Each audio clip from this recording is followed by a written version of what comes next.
This lecture is for BSc IT Semester 3 students. Subject English, course code FC302, Unit 1 poem. Subject faculty Kevin Parekh. આપણા સિલેબસની અંદર આ છેલ્લો unit છે. આ યુનિટની અંદર કુલ 3 પોયમ છે. 3 પોયમમાંથી તમારે એક્ઝામની અંદર કુલ 13 માર્ક્સનું આવશે. પોયમમાંથી તમારે ત્રણ પોયમની સમરી તૈયાર કરવાની છે કે પોયમ શું કહેવા માગે છે, એનો અર્થ તમારે એક્ઝામમાં લખવાનો છે. 10 માર્કનો ક્વેશ્ચન એટેમ્પ્ટ કરો તો કોઈ પણ એક પોયમની સમરી લખવાની આવશે. 5 માર્કના ક્વેશ્ચન, 5 માર્ક્સના ક્વેશ્ચન એટેમ્પ્ટ કરો તો 2 પોયમની બ્રીફમાં શોર્ટમાં સમરી એક્સપ્લેન કરવાની આવશે અને 3 માર્કના શોર્ટ ક્વેશ્ચન્સ આવશે. આ આપણા સિલેબસનો લાસ્ટ યુનિટ છે. પહેલાં 3 યુનિટ આપણે કવર કરી લીધા છે. પહેલાં 2 યુનિટ ઇડિયમ્સ એન્ડ ફ્રેઝીસ ઉપર હતા. પછીનો યુનિટ સિચ્યુએશનલ કન્વર્ઝેશન ઉપર હતો, જેમાં આપણે 2 ટોપિક સિચ્યુએશનલ કન્વર્ઝેશન ઉપરના ઇમ્પોર્ટન્ટ આપી દીધા હતા. સિચ્યુએશનલ કન્વર્ઝેશન વાળો જે બીજો યુનિટ છે એના ઇમ્પોર્ટન્ટ ટોપિક તરીકે પહેલો ક્વેશ્ચન હતો ટાઈપ્સ ઓફ કન્વર્ઝેશન, જેના આપણે મુખ્ય 4 ટાઈપ્સ હતા: ડિબેટ, ડાયલોગ, ડાયાટ્રાઇબ, મોઝેઇક. અને બીજો ઇમ્પોર્ટન્ટ ક્વેશ્ચન હતો ટેલિફોન એટિક્વેટ અને વર્ક એટિક્વેટ. તો આપણે ક્વેશ્ચન સિચ્યુએશનલ કન્વર્ઝેશનમાંથી તૈયાર કરવાના હતા. ઇડિયમ્સ એન્ડ ફ્રેઝીસવાળા યુનિટમાંથી પણ આપણે ઇમ્પોર્ટન્ટ ક્વેશ્ચન જે એક્ઝામમાં પૂછાઈ શકે એવી શક્યતાવાળા ક્વેશ્ચન આપેલા છે, આપણે એ તૈયાર કરવાના છે. અને ફાઇનલ યુનિટમાં પણ કોઈ પણ પોયમ આપણે લ્યો એની સમરી તૈયાર કરવાની છે. આપણે જોવાનું છે કે 3 પોયમમાંથી આપણને કઈ સહેલી પોયમ લાગે છે અને આપણે એની સમરી તૈયાર કરવાની છે. પહેલી પોયમ છે એ છે the road not taken by Robert Frost. Robert Frost author છે, અમેરિકન પોએટ છે. એની પોયમ છે the road not taken. Road not taken એટલે શું? પહેલાં તો પોયમનો અર્થ શું છે? તો કે ધ રોડ નોટ ટેકન એટલે જે રસ્તો ક્યારેય લેવાનો નથી. હવે આ પોયમની શરૂઆત કરતાં પહેલાં પોયમની બ્રીફ તમને આપી દઉં, એટલે આપણે પોયમમાં જ્યારે આગળ વધીએ ત્યારે આપણને ખ્યાલ આવે. 2 રસ્તા હોય, 2 રસ્તાની અંદર પોએટ મેટાફરિક ભાષામાં આખી પોયમ લખે છે, કાલ્પનિક ભાષામાં, કે 2 રસ્તા છે, 2 રસ્તામાંથી એક રસ્તો આપણે પસંદ કરવાનો છે, એક રસ્તો ચૂઝ કરવાનો છે. આપણે 2 રસ્તાને પહેલાં જોવાના છે, કયો રસ્તો આપણને ક્યાં લઈ જાય છે, અને પછી આપણે 2માંથી એક રસ્તો ચૂઝ કરવાનો છે. તો એ સમયે આપણી મનોસ્થિતિ શું હોય, આપણી મેન્ટલ કન્ડિશન, આપણી સિચ્યુએશન શું હોય જ્યારે આપણે ડિસિઝન લઈએ ત્યારે. એ ડિસિઝન લીધા પછી કોઈ એક રસ્તા ઉપર ચાલીએ તો બીજો રસ્તો ઓટોમેટિકલી સ્કીપ થઈ જાય અને આપણે એક જ રસ્તા ઉપર ચાલવાનું રહે. બીજા રસ્તા ઉપર આપણે ચાલી શકતા નથી. કોઈ પણ એક રસ્તો છે એ આગળ ઉપર જાય અને આગળ ફોરવર્ડ પછી એના અલગ અલગ રસ્તા બીજા આવે અને આપણે પછી એ જ લાઈન ઉપર, એ જ લેન ઉપર ચાલવું પડે. તો આપણે જે રસ્તા ઉપર ચાલીએ એ રસ્તો કેટલા લોકોએ ચાલેલો છે.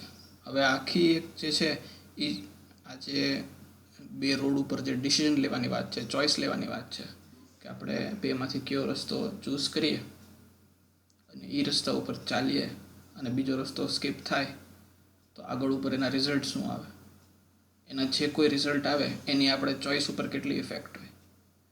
આપણે રસ્તો ચૂઝ કરીએ છીએ તો વધારે લોકો ચાલેલો રસ્તો ચૂઝ કરીએ છીએ કે સાવ કોઈ નથી ચાલેલો રસ્તો ચૂઝ કરીએ. તો આ બધા જે વિચારો છે એ લાઈફની જર્ની સાથે કમ્પેરિઝન કરેલા છે. લાઈફની જર્ની એટલે એક એક્ઝામ્પલ તરીકે જોઈએ કે નેક્સ્ટ યર તમારું જ્યારે BCA પૂરું થઈ જાય, તો અત્યારે SYમાં હોય તો TYમાં જ્યારે BCA પૂરું થઈ જાય અને તમારો કેરિયરનો ભવિષ્યનો પાથ નક્કી કરવાનો વારો આવે, BSc IT પૂરું થઈ જાય, BSc IT પછી તમારે ભવિષ્યનો જ્યારે નિર્ણય લેવાનો આવે કે તમારે કઈ દિશામાં આગળ કેરિયર વધારવું છે, તમારે ડિસિઝન લેવાનો આવે કે જોબ કરવી છે, બિઝનેસ કરવો છે, પૈસા કમાવા છે, પણ કઈ લાઇનમાં કમાવા છે, કઈ ફિલ્ડમાં જવું છે, તમને ઇન્ટરેસ્ટ શેમાં છે. તો તમારી સામે ઘણા બધા ચોઇસ હોય. એ ચોઇસને આપણે આ 2 રસ્તા સાથે કમ્પેર કરવાની છે. ઘણા લોકો એવું બનશે કે IT ફિલ્ડમાં જોબ કરે, ઘણા લોકો એવું બને કે IT ફિલ્ડમાં જોબ નહીં કરે, કોઈ પોતાનો ઇન્ડિવિજ્યુઅલ રસ્તો ગોતશે, કોઈ અલગ ફિલ્ડમાં બિઝનેસ કરશે. પોતાની રીતે આઈટી સિવાય કોઈ અન્ય ફિલ્ડમાં મેનેજમેન્ટનું વર્ક કરશે. તો હવે એની સામે બે રસ્તા આવ્યા કે આઈટી ફિલ્ડમાં રહેવું કે મેનેજમેન્ટ ફિલ્ડમાં રહેવું.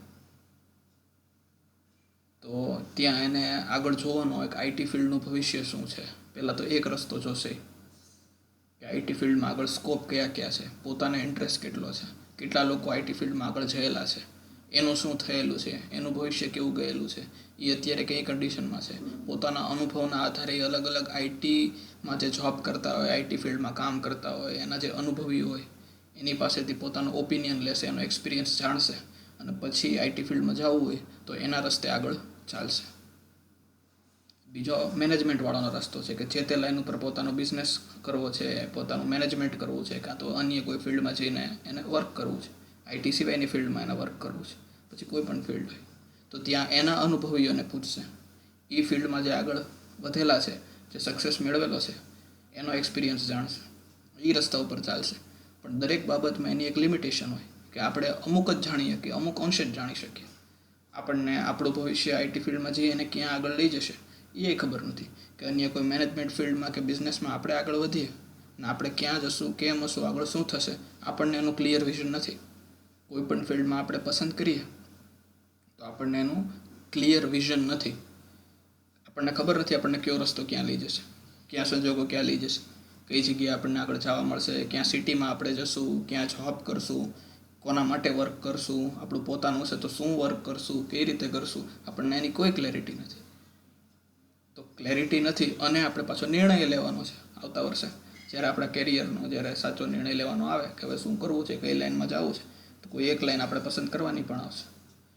તો ત્યારની આ જે એમ્બિગ્યુટી ક્રિએટ થાય, આ જે કન્ફ્યુઝન ક્રિએટ થાય, આ જે ચોઈસ આપણે લેવી પડે ને આપણને ક્લેરિટી નથી, અને પછી કોઈ પણ જે તે વ્યક્તિ પોએટ એવું કહે છે કે જે તે વ્યક્તિ જે તે ચોઈસ લે એના ઉપર એને અંતે તો પસ્તાવો જ થતો હશે કે ઓલી લાઈન લીધી હોત તો સારી હતી. આને એવું થતું હોય પહેલી લાઈન લીધી, આઈટી વાળાને એમ થતું હોય કે બિઝનેસની લાઈન લીધી, મેનેજમેન્ટની લાઈન લીધી હોત તો સારું હતું. મેનેજમેન્ટવાળી જે લાઈનમાં વર્ક કરતા હોય એને એમ લીધું હોય કે આઈટીની લાઈન લીધી હોત તો સારું હતું. એટલે અંતે તો ક્યાંક ને ક્યાંક સક્સેસ જાય ન જાય એ એને એક ક્યાંક ને ક્યાંક ખૂણામાં પસ્તાવો હોય કે બીજી લાઈન લીધી હોત તો મારું ભવિષ્ય શું હોત આના કરતાં. અને જે ચોઈસ લેવાનું છે ત્યાં એક હિંમતનો પાઠ આવે કે અન્ય લોકોએ લાઈન નથી લીધી. પોએટ એના ઉપર પોઈન્ટ મૂકે છે કે બીજા લોકોએ જે લાઈન નથી લીધી, બીજા લોકો જે નથી કરી શક્યા, એ લાઈન ઉપર આપણે રિસ્ક લઈને આપણે જઈએ તો એ અત્યારની આપણી બેસ્ટ ચોઈસ કહેવાય.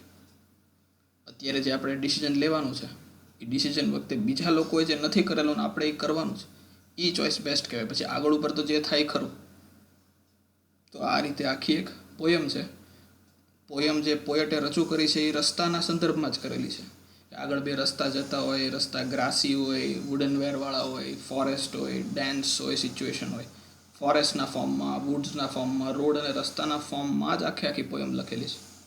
પણ પોયમ એક મેટાફરિક અંદાજમાં લખેલી છે કે આ લાઈફની જર્ની ઉપર આપણને આગળ ક્યાં જવું છે, લાઈફની જર્નીમાં કયા ડિસિઝનની શું ઇફેક્ટ આવે, કયા ચોઈસની શું ઇફેક્ટ આવે, એ પછી આપણને પસ્તાવો થાય છે, ખુશી મળે છે, શું એના અલગ અલગ અનુભવો થાય છે, એની સાથે કમ્પેરિઝન કરવાના સંદર્ભમાં એને આ પોયમ લખેલી છે. આપણે એક એક વાક્ય જે પોયમના જોતા જઈએ એ પોયમના આપણે કમ્પેરિઝન કરતા જવાનું છે.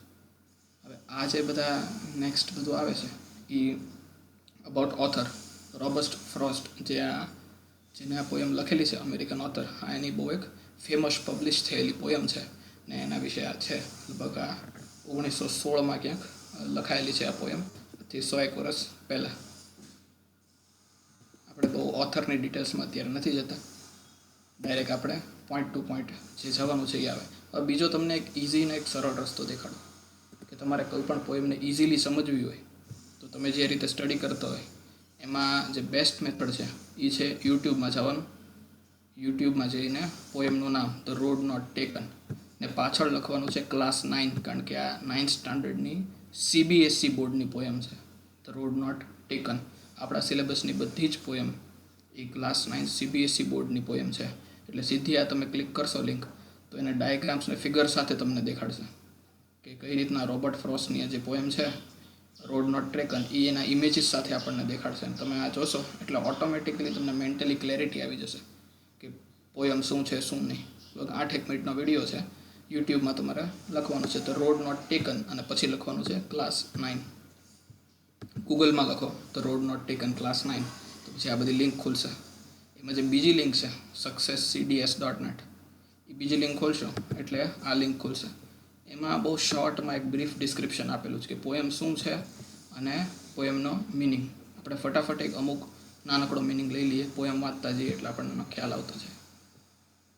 2 roads પોએમનો પહેલો પેરેગ્રાફ. કુલ આ પોએમમાં 4 પેરેગ્રાફ છે. 4 પેરેગ્રાફને સમજીને આપણે એક્ઝામમાં એની સમરી લખવાની છે. એટલે આપણે જે સમજેલા હોય એ જ આપણે એક્ઝામમાં પોતાના શબ્દોમાં રજૂ કરવાનું છે. આપણે પોએમને સમજી રાખવાની છે. 2 roads diverged in a yellow wood. Diverge એટલે સેપરેટ થયેલા, અલગ અલગ દિશામાં. અહીંયા જેમ દેખાડે છે એમ એક રોડ આ સાઈડ જાય છે, બીજો રોડ આ સાઈડ થાય છે. એટલે 2 roads એટલે 2 roads diverged in a yellow wood. Yellow wood એટલે આગળ કંઈ દેખાતું નથી, વળાકવાળા રસ્તા છે. And sorry I could not travel both. હું 2 રસ્તા પર કંઈ ચાલી ન શકું, બેમાંથી એક જ રસ્તા પર હું ચાલી શકું. And be one traveler long I stood. Traveler life journey છે, મારે ટ્રાવેલ કરવાનું જ છે. And look down one as far as I could. એટલે નિર્ણય લેતા પહેલાં મને જ્યાં સુધી દેખાણું આગળ ત્યાં સુધી હું જોઈ શકું છું. બીજા લોકોનો ઓપિનિયન લઈને મને મારું જ્યાં સુધી દેખાય છે ત્યાં સુધી હું જોવાની ટ્રાય કરું છું. To where it bent in the undergrowth. Bent એટલે આડું વળી જાય. અહીંયાથી બીજો રસ્તો થાય, અહીંયાથી ત્રીજો રસ્તો થાય, ત્યાંથી મને રસ્તો દેખાતો નથી. જ્યાં સુધી રસ્તો બેન્ટ એટલે વળી નથી જતો ત્યાં સુધી હું જોવાનો પ્રયત્ન કરું છું. અને એની સિચ્યુએશન દેખાડે છે 2 રસ્તા ઉપર ડિસિઝન લેવામાં. અમુક મિનિંગ આપેલા છે. ડાયવર્જ એટલે સેપરેટેડ, અલગ અલગ દિશામાં સેપરેટ થયેલા રસ્તા. યલો વુડ એટલે ફોરેસ્ટ વિથ ડીકમ્પોઝિંગ લીવ્સ. એની કમ્પેરિઝન કરેલી છે કે આ જે યલો વુડ્સ છે એનું મિનિંગ કે આગળ દેખાતો નથી. એટલો બધો કોમ્પ્લિકેટેડ લાઈફના રસ્તા હોય, આપણને ખબર છે. કોઈ પણ ફિલ્ડ ખાલી આપણને આંખે દેખાતું હોય એટલું પર્યાપ્ત નથી હોતું. અનુભવે કોઈ પણ ફિલ્ડમાં તમે વર્ક કરો એ વસ્તુ જુદી હોય છે. કોલેજનો જે મિનિંગ આપણે સ્કૂલ વખતે જે કોલેજની કલ્પના કરી હતી અને વાસ્તવિકતામાં જે આપણી કોલેજની જે સિચ્યુએશન હતી, જે કોલેજમાં અનુભવ કર્યો, એ 2 સિચ્યુએશન અલગ જ હતી. એવી જ રીતે લાઈફમાં અત્યારે જે આપણી મેન્ટલ આગળ કન્ડિશન હોય, જોબ વિશે, બિઝનેસ વિશે આપણી કલ્પનામાં હોય અને વાસ્તવિકતામાં હોય, એ સાવ જુદું જ હોય. એટલે એમ કહે છે forest with decomposing leaves. Undergrowth dense growth of plants and bushish means the forest. એટલે આવ અંદર જ હોય. Once the poet was walking down a road and then there was a diversion. Diversion એટલે 2 પાર્ટ પડે એક રસ્તા ઉપર ચાલતા ચાલતા. There were 2 different parts and he had to choose one out of them.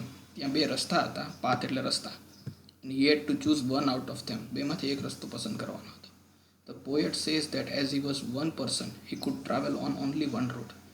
On one road only. એક જ રસ્તા પર ચાલી શકે એમ હતા.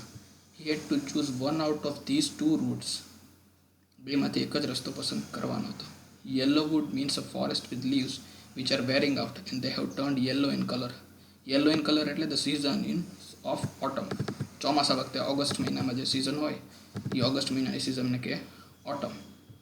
It represent a world which is full of people where people have been living for many years. They represent people who are older than the poet. The poet keeps standing there and looked at the path very carefully, as far as he could see. Before taking the path, he wanted to know how it was. રસ્તો લીધા પહેલાં આપણે પૂરી રીતે ચકાસણી કરતા હોય કે ક્યાં જાય છે. એ રીતે પોએટ એમ કહે છે કે બિફોર ટેકિંગ ધ પાથ રસ્તો લીધા પહેલાં એને 2 રસ્તા ક્યાં જાય છે એ જોઈ લેવું છે. Was it suitable for him or no?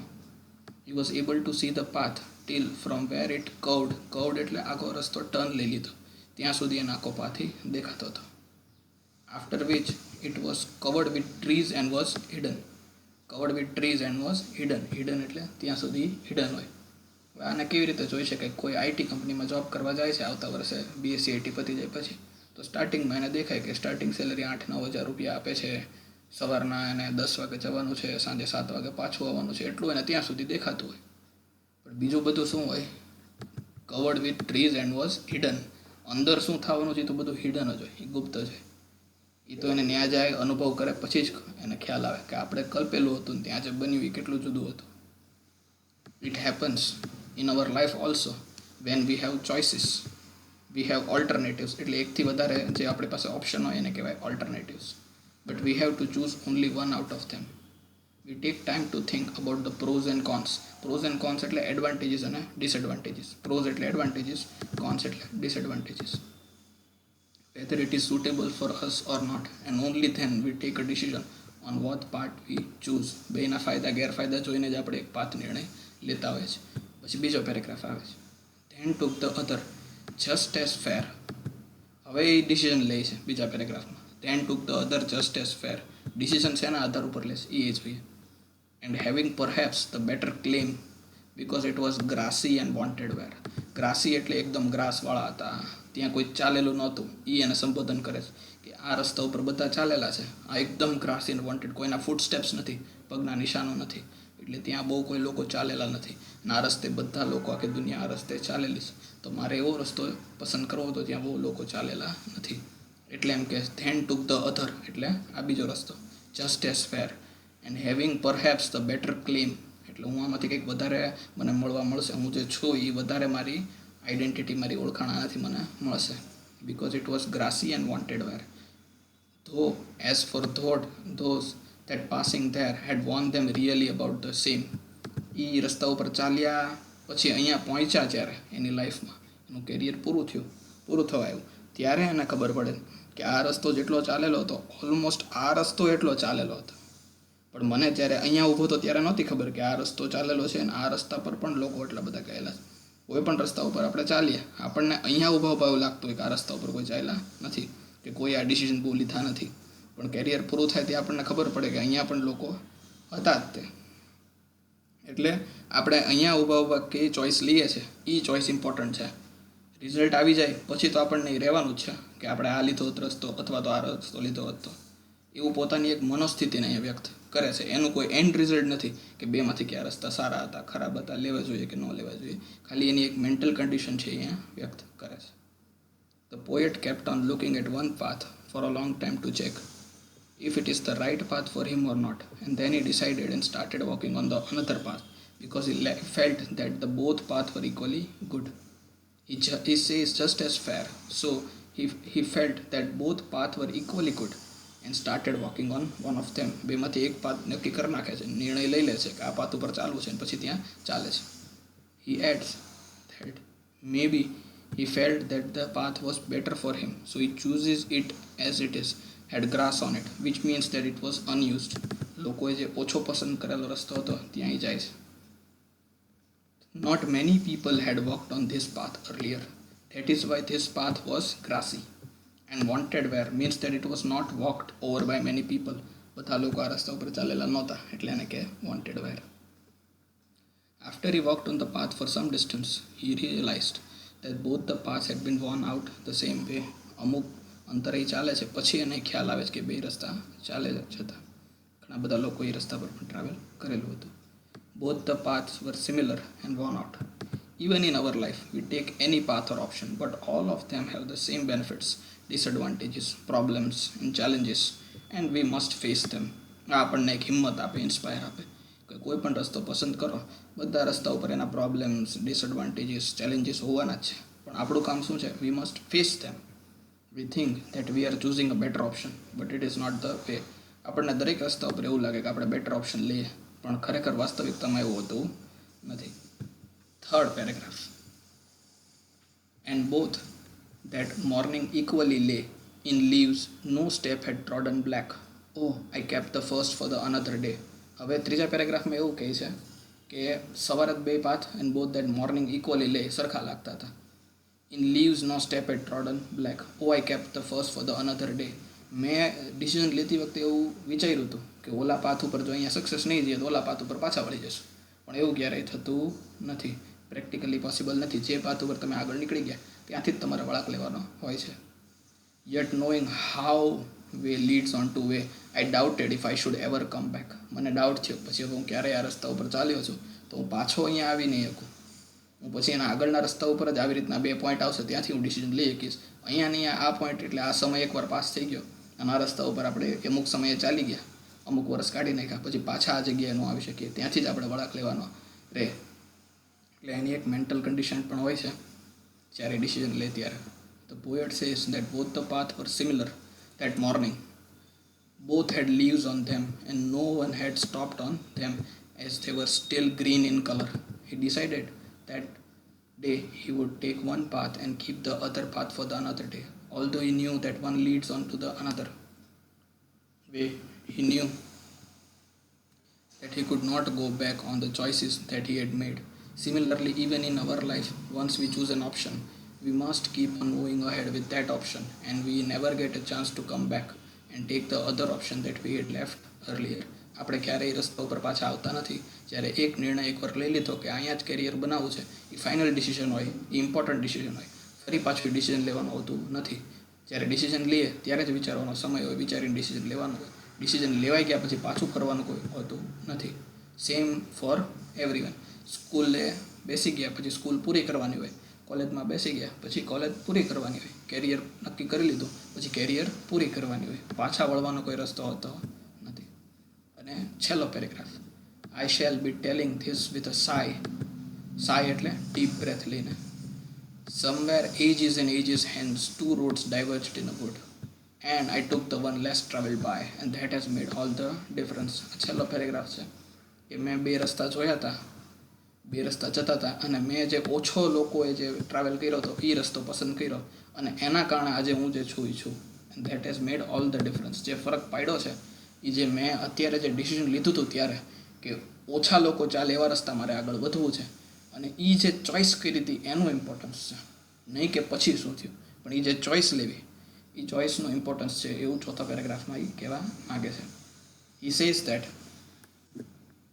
in the future he will take a deep breath and say that once upon a time he had reached such a point in life that there were two options for him, and he travelled on the road which had been travelled upon by lesser number of people. ઓછા લોકો ચાલેલા હતા. That decision of his decided this future. Similarly, in future, when you grow up, then you will say that once upon a time when you were young, you had two options. The choice that you made you what you become of it. This is very strong message for all the students, that once you should be wise and be careful while making choices out of that options that you have in your life, because your future depends on the choice that you make today. આવી રીતે આ પોયમનો and થાય છે. તમારે આ પોયમની આ જ રીતે સમરી લખવાની છે 4 પોયમમાં. આપણે પાછા નેક્સ્ટ લેક્ચરની અંદર આપણે સેમ જે પોયમ છે એને અહીંયાથી કન્ટિન્યુ કરશું, એની સમરીને એકવાર રિવાઇઝ કરશું કે પોયમમાં શું હતું શું નહીં. આપણે અત્યારે આ લેક્ચરને અહીંયા એન્ડ કરીએ છીએ.